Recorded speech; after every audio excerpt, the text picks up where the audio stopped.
Hi, welcome back to Conversations at Barker. Let's start with this quote by Youth Dynamics. Raise your kids with the strength to know what they stand for, yet the humility to listen, learn, and grow. The teenage years are full of changes, and it's never easy for them or for you as an adult. They are beginning to assert their independence, and you may feel like they are pulling away from you. Maybe we can pose this question for Jeremy. Hi, Jeremy. From our interaction with our boys, in this pivotal stage of their lives, what changes can we be mindful of? Thank you so much for the question. I think in the teenage years, this can be most tricky. In addition to body changes, which impact, lifestyle habits. For example, even a child eating more, sleeping more. And one of the biggest change, I think, is social and emotional changes. Preteens and teenagers are forming independent identities, developing independence, and most importantly, testing their abilities. And many of our teenagers, I've encountered actually shared about how they find it hard to find it, where they are sort of figuring out where they fit in this world. And I think, their self-esteem, sort of like their self-esteem will come to true tests. And in other words, how confident they are about themselves, and also in the eyes of someone else. I think it's important. And this can create a lot of stress, but also an opportunity for growth. What I can say is that this is absolutely normal, and that the desire to be more independent, sometimes as adults, as parents, find it really hard to accept. For example, the child wanting to spend more time alone. This will change how we interact with our children. And also sometimes it also does affect family routines or even relationships.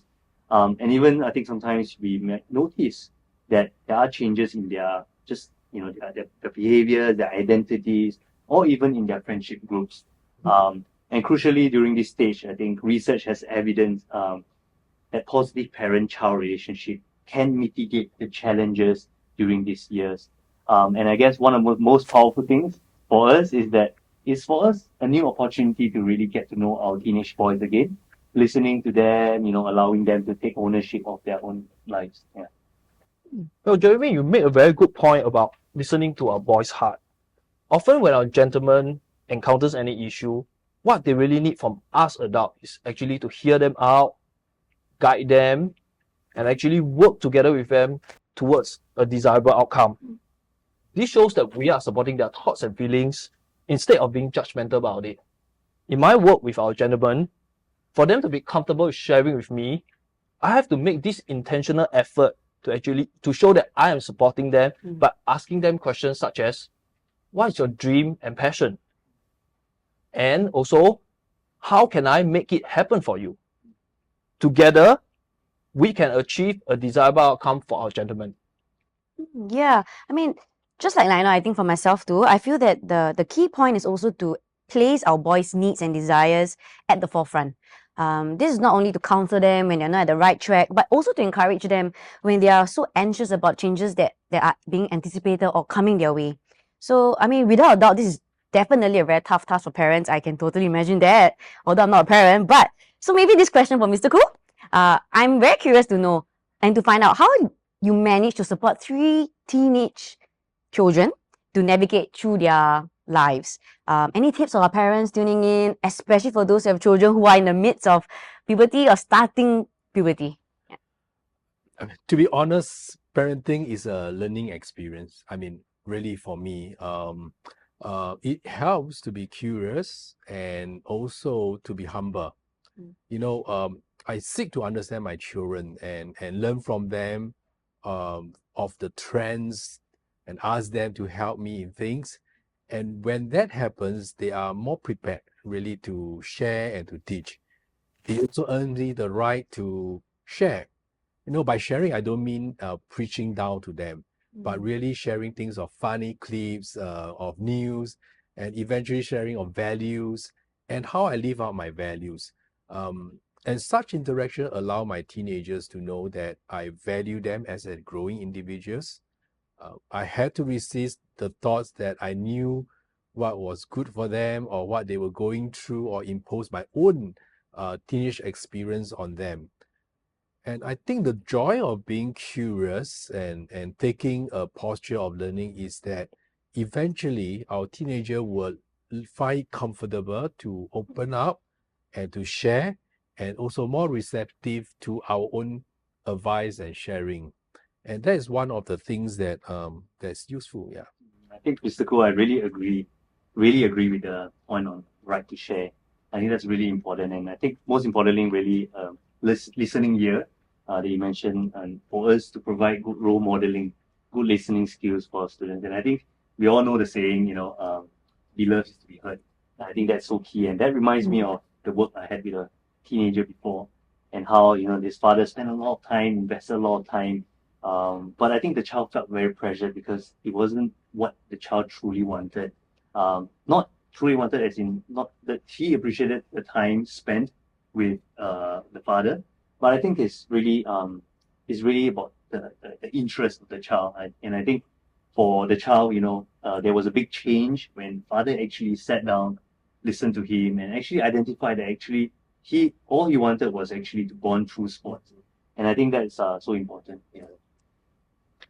I love how this conversation is steering towards the importance of building relationship. Mr. Khoo, recognizing that many of gentlemen's parents juggle between their work and also maintaining a relationship with them, do you have any recommendation to share with them on how they can better connect with their children?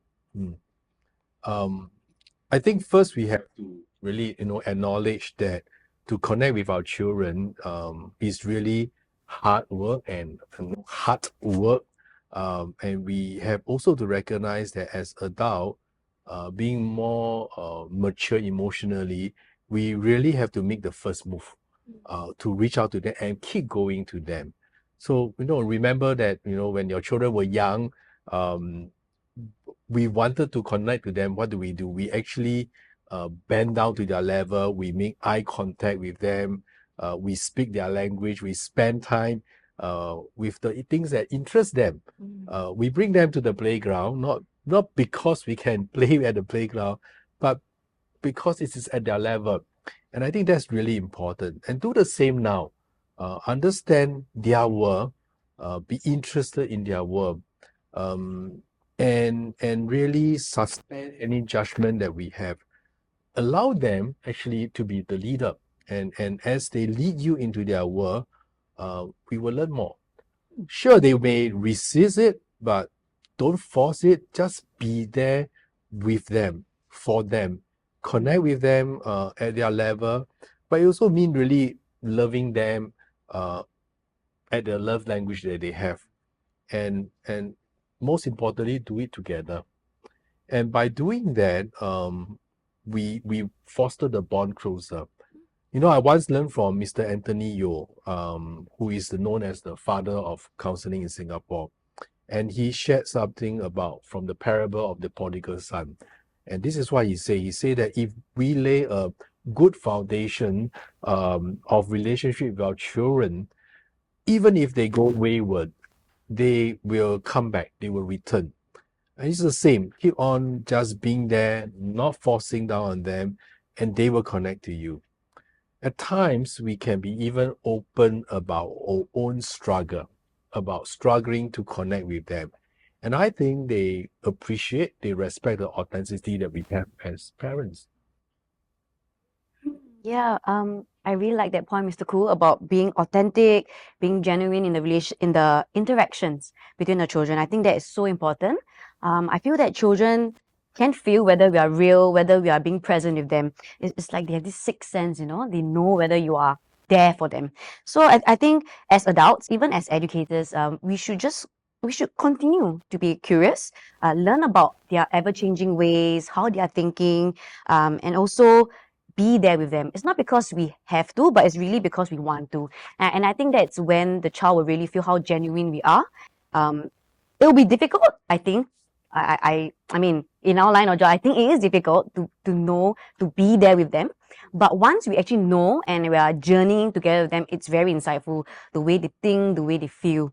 Yeah, so thank you to both Mr. Khoo and Jeremy and Lionel as well for sharing your wisdom with us today. We will delve deeper on the ways that we can communicate with our boys in the next part. So just want to give you some analogy, letting go at times like a kite. If we pull too tight, it might break, right? But if once we let it go, they fly high, they soar better. So it can offer some good too.